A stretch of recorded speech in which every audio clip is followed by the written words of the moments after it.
Tuhan. Bapak Ibu Saudara terkasih dalam Tuhan, hari ini tentu kita tetap penuh sukacita karena Tuhan boleh memberikan berkat-berkatnya berkelimpahan bagi kita, kesehatan dan kekuatan sukacita. Dan saya mengucap syukur kepada Tuhan buat ada 8 kesaksian ya. Pada hari ini semuanya oleh karena berkat kasih kemurahan Tuhan, dan itu semua sudah menjadi khotbah bagi kita. Jadi jangan pula macam kita biar tidak perlu lagi berkhotbah, semuanya itu ucapan syukur luar biasa bagi kita. Selamat buat anak-anak kami yang lulus di PTN. Puji Tuhan ya. Ini ada Zakaria. Buka dulu apa itu maskermu. Berdiri dulu kamu. Ini melayani Tuhan. Anak Pak Sarwedi ini, Pak Sarwedi mana? Berdiri dulu Pak Sarwedi. Ini ibu tadi sudah beriak. Ini mereka sekeluarga nih doa puasa, doa pagi, ya. Walaupun Zakaria sampai di gereja waktu berdoa dia tidur. Tapi kehadirannya dilihat Tuhan. Haleluya. Ya, masuk di rekayasa kehutanan ITERA. Michael, berdiri dulu kamu, buka masker dulu. Ya kan? Masuk di teknik kelautan. Nanti dia berenang di laut terus nanti. Di ITERA, puji Tuhan ya. Terus Angel tadi ya. Angel masuk di farmasi ITERA.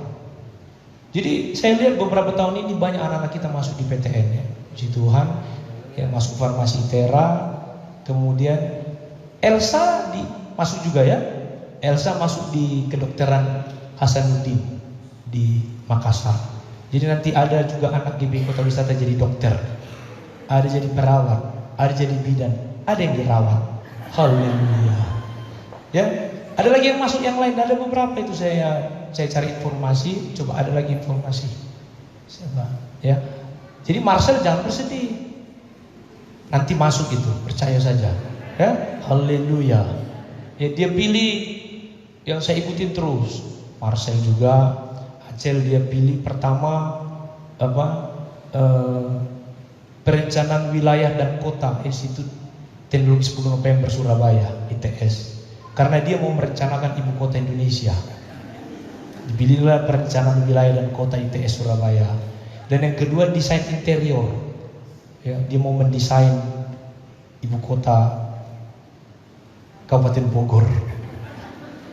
Ya, seperti mamanya tadi bilang, Ibu Pendeta, ya, dia berusaha kok, dia les, dia terus berusaha, cuman belum optimal.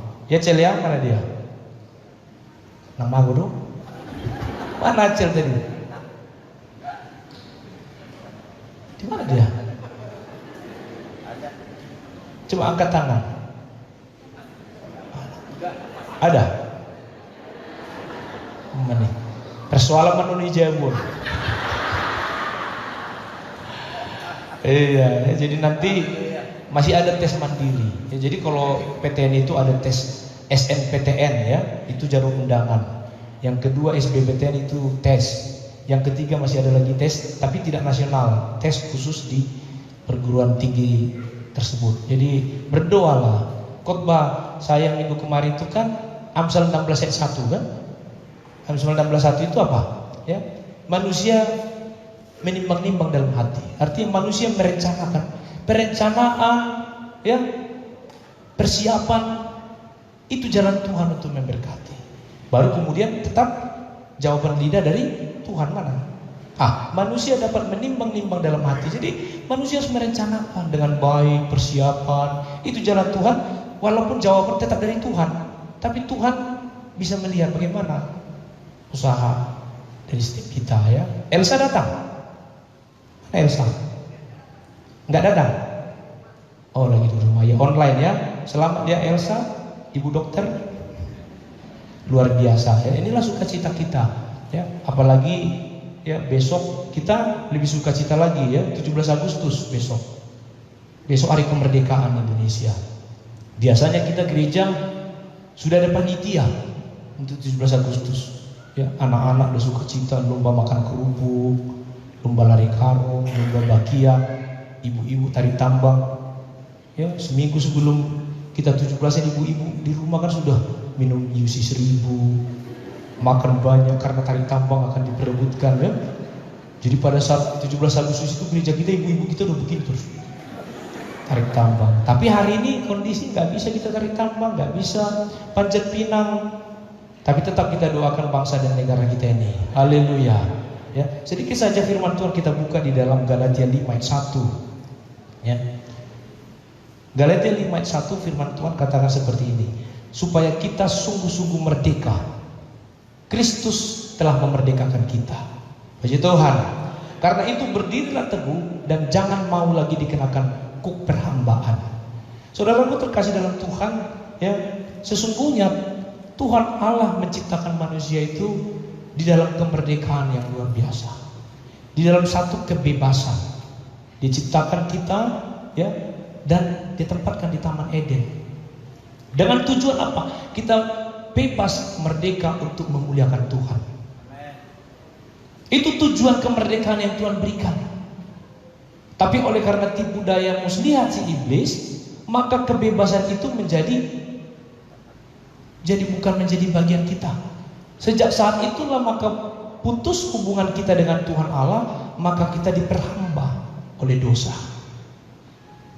Kita tidak lagi menjadi orang yang bebas. Maka kalau kita lihat saudaraku sejarah manusia, ya, disebutkan di dalam kitab Kejadian, ya.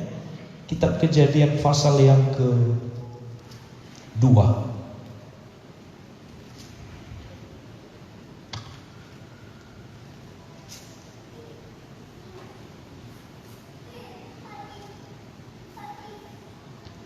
Ayat yang ke-15. Tuhan Allah mengambil manusia itu dan menempatkannya dalam Taman Eden untuk mengusahakan dan memelihara taman itu. Itu tugas tanggung jawabnya. Ayat 16. Lalu Tuhan Allah memberi perintah ini kepada manusia. Semua pohon dalam taman ini boleh kau makan buahnya dengan bebas. Kita diberikan oleh Tuhan satu kebebasan, ya, untuk mengelola alam, mengelola dunia ini, mengelola kehidupan kita, ya, dan untuk memuliakan Tuhan. Nah, kemudian datanglah tipu daya muslihat si iblis supaya apa? Supaya kita diputar balikan, saudaraku. Ya, diputar balikan. Tuhan yang bilang kita penuh dengan kebebasan untuk mengelola ciptaan Tuhan, kebebasan untuk memuliakan Tuhan, diputar balikan oleh si iblis. Ya, Tuhan iblis berkata bahwa di dalam Kejadian 3 ayat 2 ayat 1 diputar balikan. Di dalam Kejadian 3 ayat 1 disebutkan, tentulah Allah berfirman, semua pohon dalam tangan ini jangan kamu makan buahnya, bukan? Jadi terjadi pemutarbalikan fakta. Dan itu terjadi sudah sampai saat ini. Bukankah orang Israel juga ketika ada di dalam perhambaan di tanah Mesir, Tuhan panggil keluar dari tanah perhambaan supaya bebas memuliakan Tuhan.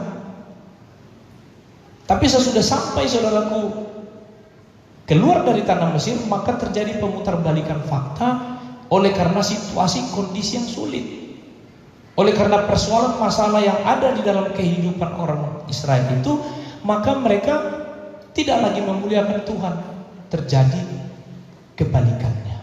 Nah, padahal sesungguhnya saudaraku terkasih dalam Tuhan, ya, kemerdekaan Kristen itu ada dibahas saudaraku dalam Alkitab juga, bahwa kemerdekaan Kristen itu sesungguhnya bahwa kita menjadi orang-orang yang hidup tanpa penjajahan, hidup tanpa intimidasi, hidup tanpa tekanan. Artinya kalau ada orang Kristen masih merasa terintimidasi, kalau ada orang Kristen yang masih hidup dalam tekanan, tidak bebas berdoa, tidak bebas beribadah, tidak bebas untuk menaikkan pujiannya kepada Tuhan, maka sesungguhnya ini menjadi satu refleksi bagi kita bahwa sesungguhnya kita perlu evaluasi bahwa kita belum seorang yang merdeka. Kita tidak bisa bebas. Yang kedua saudaraku, bahwa hidup kemerdekaan seorang Kristen itu adalah, ya, hidup dengan potensi maksimal. Karena negara menjajah satu negara lain karena negara yang dijajahnya itu adalah negara yang punya potensi. Bangsa Spanyol, Portugis, Belanda, Jepang datang ke Indonesia menjajah kita kan karena mereka melihat Indonesia itu punya potensi kekayaan sumber daya alam, ya, dan lain sebagainya. Sehingga mereka berusaha untuk menguasai supaya seluruh potensi yang ada di Indonesia mereka ambil, kuasai. Demikian juga saudaraku, ya, iblis pasti dia melihat potensi kita, potensi manusia. Dia jajah kita, dia tekan kita, tidak bisa kita bergerak. Semuanya potensi kita saudaraku menjadi potensi yang tidak bisa kita gali. Kita menjadi orang-orang yang inferior. Kita tidak bisa melayani Tuhan dengan sebebas-bebasnya. Dia masukkan kita di dalam perhambaan, sehingga tidak bisa kita menghasilkan potensi yang maksimal itu. Itulah senangnya iblis. Jadi kalau ada di antara kita yang belum bisa melayani Tuhan dengan bebas, masih terintimidasi, masih di bawah tekanan, sesungguhnya iblis sedang melakukan intimidasi kepada kita dan kita tidak bisa menghasilkan potensi kita dengan maksimal. Tidak bisa gereja ini menghasilkan potensi yang maksimal. Karena apa? Karena ada usaha-usaha iblis untuk memasukkan kita di dalam perhambaan itu. Kita tidak bisa bebas.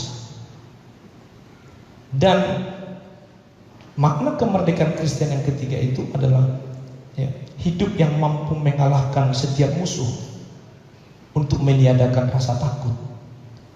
Ya, kita merdeka, kita harus mampu mengalahkan setiap musuh, setiap intimidasi, setiap ketakutan itu.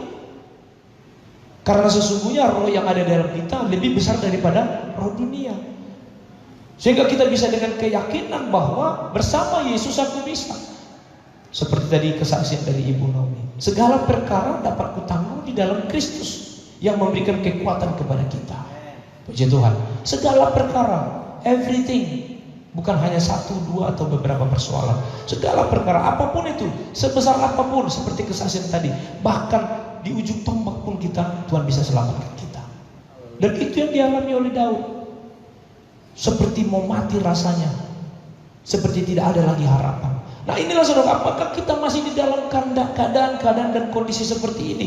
Maka ini yang perlu kita pahami, bahwa kita sudah merdeka. Seperti firman Tuhan di dalam Galatia 5, di dalam Galatia 5 ayat yang pertama tadi, saudara, dalam kasih dari Tuhan, ya, bahwa Kristus yang sudah memerdekakan kita.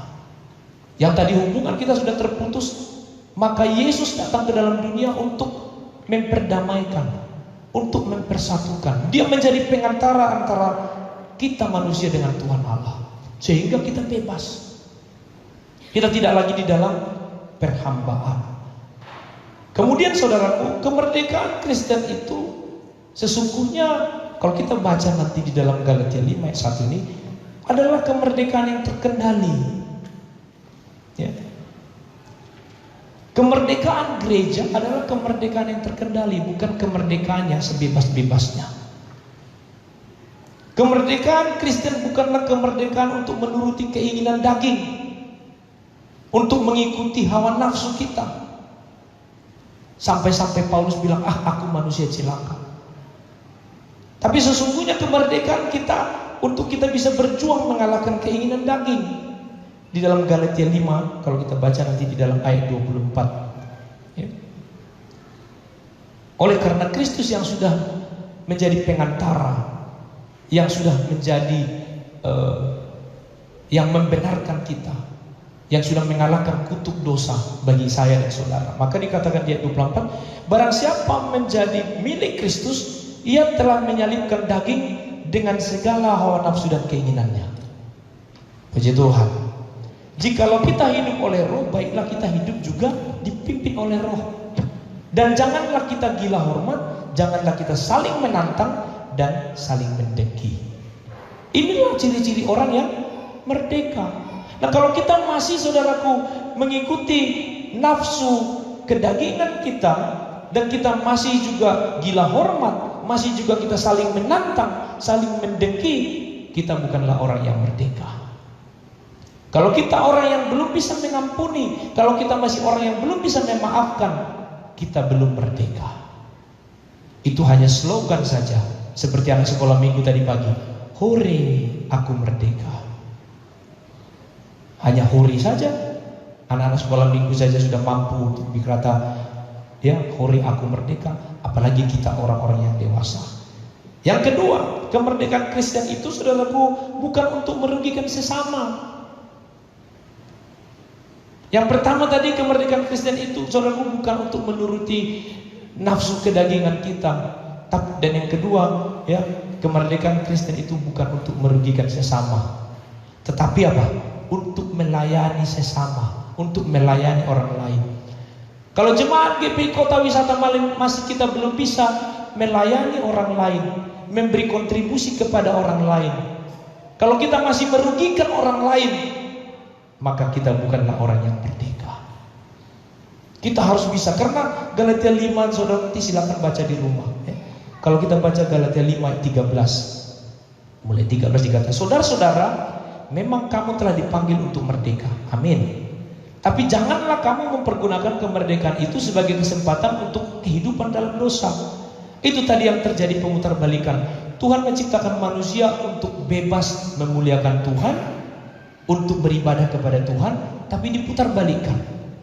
Sehingga ya, dia bebas untuk tidak taat kepada hukum moral Allah. Nah, kemudian melainkan layanilah seorang akan yang lain oleh kasih. Gereja harus melayani sesama. Gereja harus melayani orang-orang satu dengan yang lain di dalam kasih. Ayat 14. Sebab seluruh hukum Taurat tercakup dalam satu firman ini, yaitu apa? Kasihilah sesamamu manusia seperti dirimu sendiri. Kalau kita belum bisa mengasihi sesama kita manusia, berarti kita belum orang merdeka. Yang ketiga, saudara, lanjutkan ayat yang ke-15, ya. Tetapi jikalau kamu saling menggigit dan saling menelan, awaslah supaya jangan kamu saling membinasakan. Perhatikan, kalau kita masih saling menggigit, saling menelan, saling menekan, ya, tidak bisa mengampuni, tidak bisa memaafkan, ini berarti kita belum merdeka dalam sebagai orang Kristen. Kita harus mengasihi sesama. Puji Tuhan. Satu lagi yang ketiga, kemerdekaan orang Kristen itu bukanlah kemerdekaan untuk mengabaikan hukum Allah. Kemerdekaan Kristen itu bukanlah menjadikan kita seorang Kristen yang ingin bebas dari disiplin rohani. Gereja harus menjadi orang Kristen yang merdeka, bukan berarti bebas dari disiplin rohani. Bukan bebas sebebas-bebasnya. Itu yang saya katakan tadi, bebas terkendali. Artinya sebagai orang Kristen, kita memiliki kebebasan yang terbatas. Ada hal-hal yang dibatasi. Kita bukan sebebas-bebasnya jadi tidak berdoa. Kita sebebas-bebasnya lagi tidak kita baca firman. Kita sebebas-bebasnya tidak lagi beribadah. Kita sebebas-bebasnya tidak lagi taat kepada hukum moral Allah. Tapi kemerdekaan kita justru harus taat kepada hukum moral Allah. Itulah kemerdekaan kita. Kalau kita masih berpikiran sebaliknya, justru kemerdekaan kita untuk sebebas-bebasnya tidak lagi taat kepada hukum moral Allah, itu salah. Jadi kemerdekaan Kristen, kemerdekaan orang Pentakosta, kemerdekaan jemaat GPI Kota Wisata adalah kemerdekaan yang terbatas, kemerdekaan yang terkendali, kemerdekaan yang harus kita atur, saudaraku terkasih dalam Tuhan, karena di dalamnya ada disiplin-disiplin rohani yang harus kita lakukan untuk kita taat kepada hukum moral Allah. Maka Tuhan akan menghormati kita, maka Tuhan akan memberikan berkat-berkat berkelimpahan bagi kita, dan kita menjadi ahli warisnya. Puji Tuhan. Kita semua bangkit berdiri dan kita akan masuk di dalam doa.